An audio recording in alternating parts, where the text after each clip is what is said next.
No, it's not going to be the end, because I'm not going to let it. I suppose I should tell you what's wrong with the boat, shouldn't I? A couple of you may. I did actually mention it in the previous video. I hate talking on camera when I'm in the marina in case anybody walks past, but I'm kind of out of the way. So the problem with the boat is, if I can get over here, I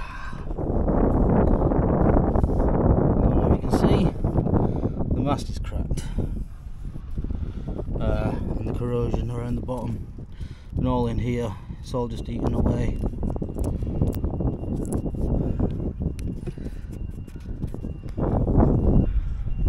And in there somewhere.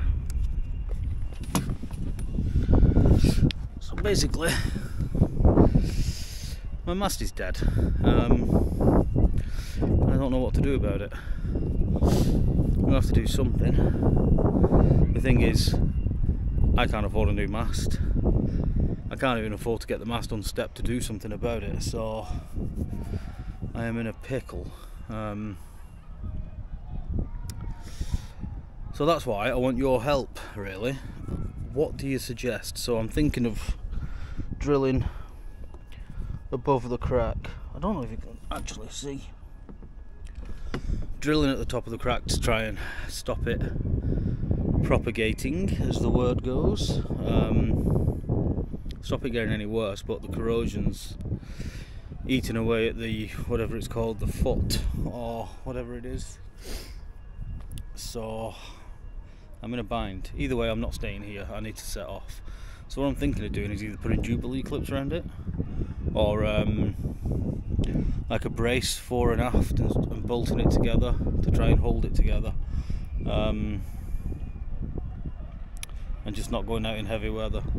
But it's not going to get me across the Atlantic, which is what I need to do. So unless I suddenly get a sponsorship from Selden Masts or something, I don't know how I'm going to set back off again after I get to Fleetwood. Well, you guys, there'll be people out there that know a lot more than me, and you can let me know. I'm going back inside because I'm embarrassed, and we'll talk more in there. Hi, it's me. So yeah, I knew about the crack after I bought the boat. When I bought the boat, I didn't even look at it because I was excited. So it's clearly been there a while, and it looks like galvanic corrosion maybe around the screws that are holding the mast to the foot.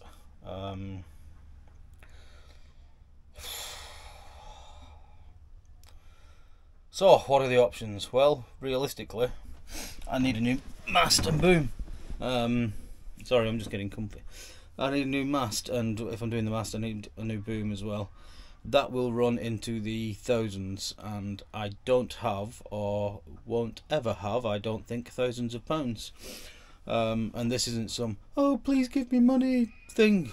No, that is not why I'm telling you about this. I don't expect anybody to suddenly all stump in and buy me a new mast. So I don't think this is some kind of begging video or something like that. It's just not.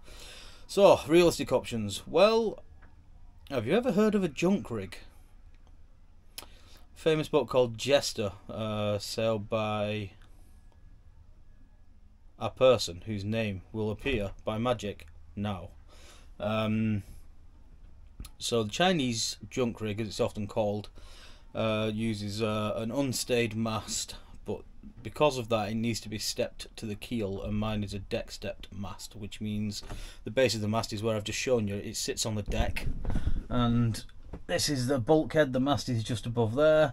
The compression comes down through here and is absorbed by this main bulkhead. My boat's looking sort of tidy. I've been sort of making it ship shape, which is why there's loads of junk in my cockpit, but we'll sort that. So a keel step mast is where the mast comes all the way through and steps at the bottom of the boat. So I have seen a boat called Pango in New Zealand. I think it's up for sale now, unless somebody's bought it. I can't remember the name of the YouTube channel, but Yeah, so what he's done, or he got done, was he had a mast made that comes through the forward hatch, which I will show you in here. So he sacrificed this hatch, the mast comes through here and steps down there, so you need to build a step for it, and you need to remove this hatch and reinforce all the deck to carry the loads, because if you imagine the mast, when the sail is propelling the boat, is trying to go one way or another, so you need to reinforce that to stop it moving. The state of this forepeak, it's just storage. Yeah, but I have made myself a wardrobe now, which is a bonus. So I think, see, so I've been perving on the Junk Rig Association's forum, and there's some documents on there that say it's an old price, but it says that you can get an aluminium mast made from, I think it's a company that actually makes lampposts, 12 meter mast, I think it is, which is plenty for this boat. I think my mast is about 9 meters from the deck, so I'd actually end up with a higher mast, but the sail doesn't go all the way to the top. I'll actually put some pictures in now of what a junk rig looks like. I may even put a picture of Pango in and how he's done it, because it's quite cool.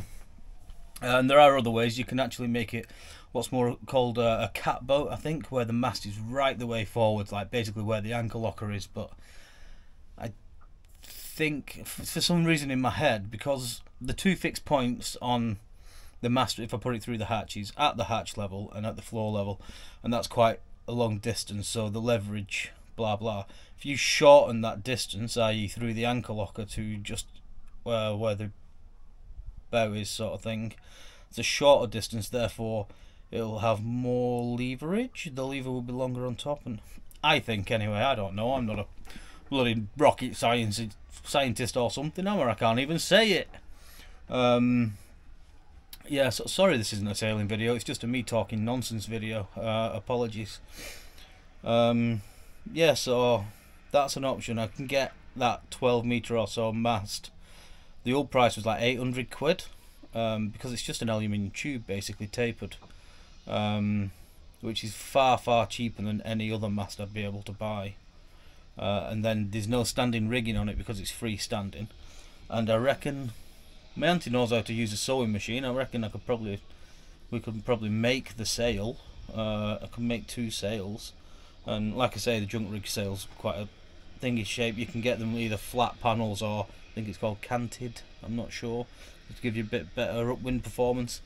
I could do that, or I could try and get some sponsorship from Selden, which I don't think's going to happen because they don't care about little old me, do they? Yeah, so that's a plan. Downsides of a junk rig, poor upwind performance. It'll probably go almost as tight to the wind as this setup, which is a Bermudan rig, I think it's called, but it won't go anywhere near as quickly upwind. There are actually comparisons on, I think, Practical Boat Owner, if you want to go and have a look at that. I might even link it in the comments if you fancy a read about it. Yes, so I'm screwed really. My train of thought has left the station, and it doesn't know where it's going. But disadvantages, yeah, so poorer upwind performance. I don't believe you can heave to in a junk rig, or not in the classic sense, but somebody may be able to correct me on that. I hope they correct me on that, because that's quite a major thing for me. As a storm, I mean, so many different storm tactics. You can just throw a load of rope out the back and run with it, bare poles, but that's if you've got the sea room or whatever. I mean, the reason from what I understand, this could be wrong, the reason that you can heave to sort of thing is that the main sail is trying to push the stern one way, and the head sail is trying to push it the other way, and you sort of sail and turn into the wind. So I was wondering if I was to put like a pole on the back, right, that might one day, if I'm ever rich, can have a wind vane thing on it. If I was to put a really substantial strong pawl on the back, maybe I could just put a fold-up boom on it with just a small kite of fabric between it that's just wrapped up most of the time, and if I want to heave to, I could pull that out, and maybe that would have the same effect at the stern of pushing the stern around. I don't know about physics. My old China DCW, I might pick his brains. I'm always picking his brains. He's probably fed up with me now. I was just wondering, Dave, about... Anyway, but he's a super nice guy, so he's probably be alright with it. But I think that could work. I could, like, step the pole through... oh, it's the tiller that's in the way, isn't it? I don't know, there's all things to think about. But I'm sure there's a way of doing it. And it'd almost be, well, it wouldn't be a yawl, because I think a yawl, the mast, rearmost mast mizzen has to be behind the rudder. But it'd almost be like a temporary catch. I don't know, it's stuff to think about. So that's why I'm asking you guys, because there are people who watch my videos who know more than I will ever know, so I will be stupid not to try and take advantage of that knowledge if they're willing to give it, or if you're willing to give it. So yeah, that is my issue. For the time being, I'm going to try and effect a repair that will get me home. Well, not home, Fleetwood. And just have to live with that for the time being, and day hop it between anchorages and not overstress the rig, not go out in anything over, say, 20 knots if I can help it, reef early, just try and keep as much pressure off the mast as possible, try and keep it attached to the boat. If it falls off, I've got bolt cutters on board, just as a matter of course, you know. If it comes off, it comes off, but at the end of the day, I can't stay here, I can't afford it. I could stay on the mooring ball. Dan has very kindly said that I can kip on his boat and stuff while I get mine fixed. But the simple thing is, it's a couple of £100 just to unstep the mast. I ain't got a couple of £100. So I could get it unstepped for 200, have it inspected, maybe put a new foot on it. There are ways. I spoke to Mike at Apollo, which is a local chandlery, and he does a lot of work on boats. Super cool guy. If you're in the area and you want him to have a look at your boat, I'd recommend him. He's a really cool guy, really knowledgeable. He said you can get a billet of aluminium and a flap wheel and basically cut 6 inches off the mast and create a 6-inch billet of aluminium, the right size to plug in. Oh, longer than 6 inches, so it goes inside the mast. So it keeps the mast at the same height. But again, £200 to get the mast off, £200 to get the mast on. Got to store the boat somewhere while I'm doing that work, etc, etc. So yeah, I am in a pickle, but this is not the end. I will get back. In fact, the reason everything's out of the boat is that I'm trying to make it more user friendly for when I set off. Now that I've done some sailing, I can sort of see what I need out and what I don't need out. So that's what I'm doing. I'm setting off in a day or two to go around Portland Bill, inshore passage, I think. So Dave told me that I'm waffling. I know I'm waffling, you know I'm waffling. Feel free to just turn it off and shut me up. Dave said he used to take people out into the races when he was training them, into the big stuff, just to show them how the boat handles and stuff, because it is safe if you know what you're doing. So it was quite fun to do that, but I think the only downside to that is I don't know what I'm doing. And I've got a broken mast. Yeah, we're not going through the races. We're going to do the inshore passage into Lyme Bay, maybe Exmouth, Tor Bay. I might go up to Bridport. I might actually anchor near Bridport. There's not actually an anchorage there, but... Right, waffling. Yeah, so please, if you can, let me know what you think, what the options are.